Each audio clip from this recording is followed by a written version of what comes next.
The FIFA World Cup, the once every 4 years most watched and most lucrative event in sports, is going to be held in Qatar from November 20th to December 18th.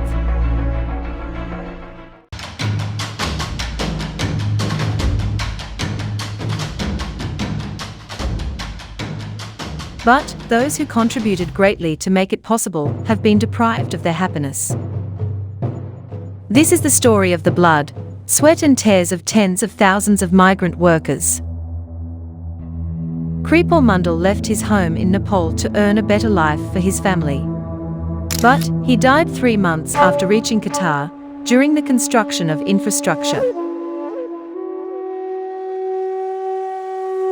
Kripal died in an accident when assigned to clean water pipes in Doha Stadium.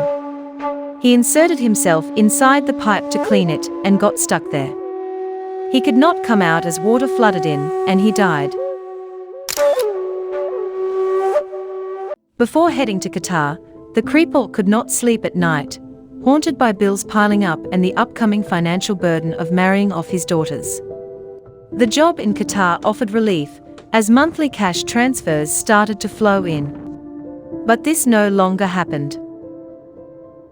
Now his wife is overwhelmed by the debt her late husband took on to secure his job in Qatar. They have lost the main breadwinner of the family. That means they have lost everything. Under the UN guiding principles on business and human rights, Mandal's impoverished family should be able to claim compensation from FIFA and Qatar. But when deaths are attributed to natural causes, and this is categorized as non-work related, the labor law of Qatar denies families any compensation. This is just a representative example of many. Thousands of migrant workers lost their lives to make the 2022 FIFA World Cup in Qatar possible. But the scale of the human rights abuse doesn't end with these workers' lives. The Guardian contacted embassies in Qatar for 5 countries: India, Pakistan, Nepal, Bangladesh, and Sri Lanka, and was able to confirm at least 6,750 migrant workers who died in Qatar since the Games were awarded in 2010. According to the Nepali embassy in Doha, 1,884 workers have died in Qatar since 2010.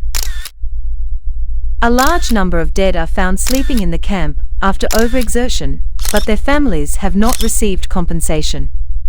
Official Qatari statistics show that 15,021 non-Qataris died in the country between 2010 and 2019.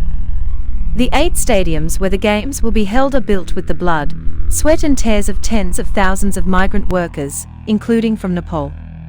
Qatar, this year's host, is one of the world's richest countries per capita. But the families of migrant workers who died or were injured in Qatar say they are losing hope.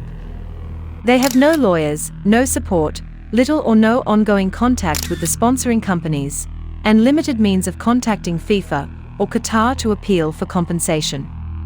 Economic hardship may drive some of the workers' children into child labor or child marriage simply because their families didn't have funds to feed them or send them to school. Many migrants have suffered injuries or lost lives to unexplained causes, and many more have been victims of wage theft and illegal recruitment fees. Several thousand people who migrated to Qatar from some of the poorest countries to work as laborers preparing for the World Cup have died from the heat and poor working and living conditions. Temperatures there can reach more than 120 degrees Fahrenheit, almost 50 degrees Celsius. FIFA granted Qatar the Games, even though it had and has serious human rights problems.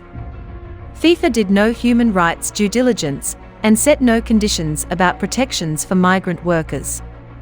Recently, 60 laborers demonstrated outside the headquarters of the Al Bundi International Group in the capital, Doha, complaining about unpaid wages. But later, Qatar deported several foreign laborers who protested about unpaid wages. At a May 2nd conference, Managing the Beautiful Game, FIFA president gave an irresponsible response on workers' issues. Despite the abuses, Infantino claimed workers would feel proud at being given the chance to construct stadiums for this year's tournament in the Gulf nation. But to build the stadium where the World Cup is to be played? Exactly. It's also a matter of pride. And to have been able to change the conditions for these 1.5 million people